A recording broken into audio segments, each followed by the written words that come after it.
religiosidade ou fidelidade?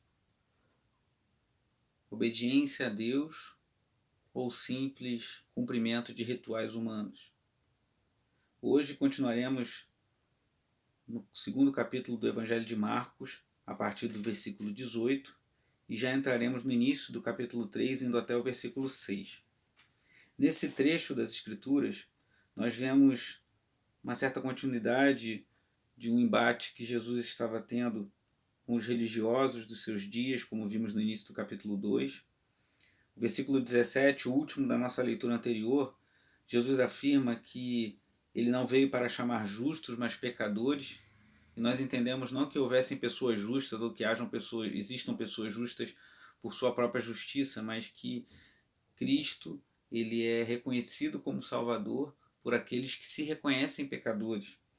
E os fariseus, os escribas, os mestres da lei, muitas vezes se embasavam, viviam sobre uma religiosidade exterior e que Jesus condenava.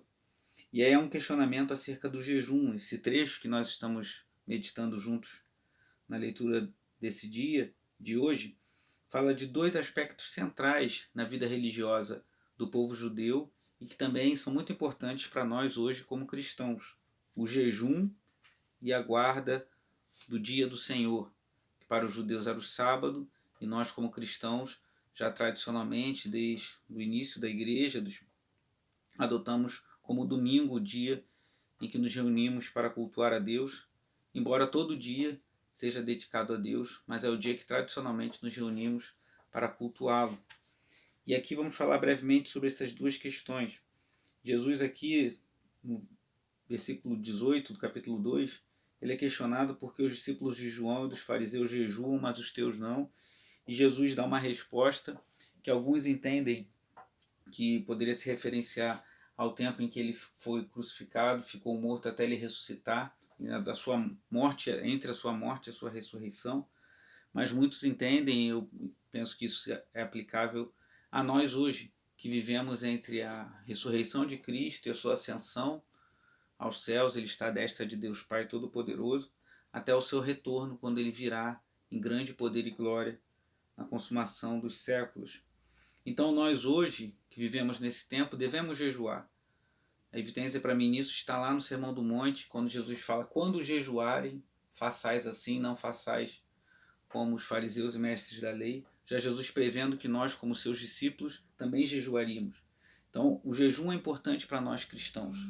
Mas a questão aqui é que os fariseus tinham tornado algo muito religioso e com uma série de regras e prescrições que não existiam na palavra de Deus. O autor Grant Osborne, que eu estou citando frequentemente nesses estudos, ele fala o seguinte: o jejum era obrigatório somente no dia da expiação. Levítico 16, 29 a 34. A maioria dos estudiosos concorda que Jesus e seus discípulos provavelmente observavam esse jejum, mas não os semanais. Mas havia outros períodos de jejum associados a experiências traumáticas da vida de Israel, como você vê em Zacarias capítulos 7 e 8, ambos ligados ao exílio. Os fariseus jejuavam 2 vezes por semana. Você pode conferir isso lá em Lucas 18, 12. Às segundas e às quintas-feiras. E é provável que os discípulos de João seguissem essa prática. Em geral, os jejuns representavam arrependimento dos pecados ou tristeza por morte ou enfermidade. Então havia a prática do jejum, mas na lei de Deus só havia um jejum anual que era exigido, que era no dia da expiação, o Yom Kippur.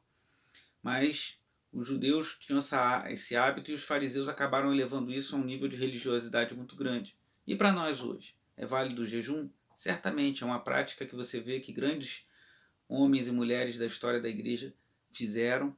É uma forma de nós nos aproximarmos de Deus, de buscarmos o favor de Deus. O Grant Osborne fala assim também, que o seu objetivo é tornar Deus nossa prioridade absoluta e não obter coisas de Deus. Então nós não fazemos o jejum porque com isso vamos conseguir alguma coisa de Deus do jeito que nós queremos, mas nós queremos que Deus seja a nossa propriedade, nossa prioridade, perdão, e não nossa propriedade aquilo que queremos de Deus. O reverendo Hernandes Dias Lopes diz que nós devemos ter fome de Deus. Jejum é fome de Deus, da sua presença, da sua graça e da sua intervenção em nossas vidas. E nesse momento em que vivemos de tanta incerteza, Devemos jejuar e orar e pedir a Deus que entre com providência, mas nos submetendo à sua vontade e à sua soberania. E o segundo ponto que temos nessa porção maravilhosa da palavra de Deus é sobre o sábado. Jesus condena a maneira como aqueles religiosos de sua época viam a guarda do dia do Senhor de uma forma muito religiosa e desprezando aspectos mais importantes. Eles tomavam uma série de prescrições que a Bíblia não tinha, que eles foram adquirindo e foram acrescentando, e eram muito cuidadosos nos detalhes, mas deixavam de observar aspectos muito importantes. E no início do capítulo 3, nós vemos um exemplo prático disso, quando Jesus ele cura um homem que tinha a sua mão, uma de suas mãos atrofiada. E no versículo 5 do capítulo 3, fala que Jesus, irado, olhou para os que estavam à sua volta e, profundamente entristecido por causa da dureza do coração endurecido deles, disse ao homem: estenda a mão. Ele a estendeu e ela foi restaurada. E qual foi a reação daqueles homens, daqueles religiosos, diante dessas circunstâncias? Versículo 6 diz que eles saíram e começaram a conspirar contra Jesus sobre como poderiam matá-lo. Tenho pensado esses dias de quarentena, de incertezas por causa do coronavírus, desse novo coronavírus, por causa de tudo que está acontecendo. Muitas pessoas pensam, agora as pessoas vão se voltar para a igreja, vão se voltar para Deus, e eu creio que pessoas vão se voltar para Deus, pessoas vão se arrepender, pessoas vão clamar a Deus por misericórdia, vão se voltar para o Senhor, vão se voltar para a igreja, vão se converter, pessoas que um dia se dedicaram a Deus e se afastaram vão retornar aos caminhos de Deus. Mas eu creio que com tudo isso, pessoas também continuarão rebeldes contra Deus, como esses homens, vendo Jesus operar todas aquelas maravilhas, a reação deles foi querer matar o Salvador, o que eles vêm executar depois lá na frente, como vemos no Evangelho. Então qual é a sua reação à obra de Cristo? O Shabat, o sábado, o dia que os judeus guardavam, que nos traz ensinamentos para hoje também, é um dia de descanso e adoração. E devemos reservar esse tempo, dedicar um tempo. Alguns entendem que isso deve ser um dia, eu creio que isso é válido, isso traz saúde para nós, mas há pessoas que pensam diferente. Um dos textos sugeridos hoje é Romanos capítulo 14, que fala um pouco sobre isso. Há alguns entendimentos possíveis dentro do seio da comunhão cristã, mas o que eu quero chamar a nossa atenção é que aqueles homens viram o Cristo, viram o Messias enviado, e ainda assim a reação deles foi de morte. Qual tem sido a nossa reação diante de Deus? Uma religiosidade que leva à morte, que nesses momentos de dificuldades e tudo mostra-se vazia, ou uma vida intensa na presença de Deus, verdadeira, cheia da sua graça? Outro texto que eu vou deixar para o nosso alerta como leitura complementar é Colossenses 2, fala também da religiosidade. E para a nossa reflexão e oração, o Salmo 25, que diz: bom e justo é o Senhor, por isso mostra o caminho aos pecadores, no versículo 8. E continua no versículo 9: conduz os humildes na justiça e lhes ensina o seu caminho. Que Deus nos ensine o seu caminho, que Deus nos dê direção.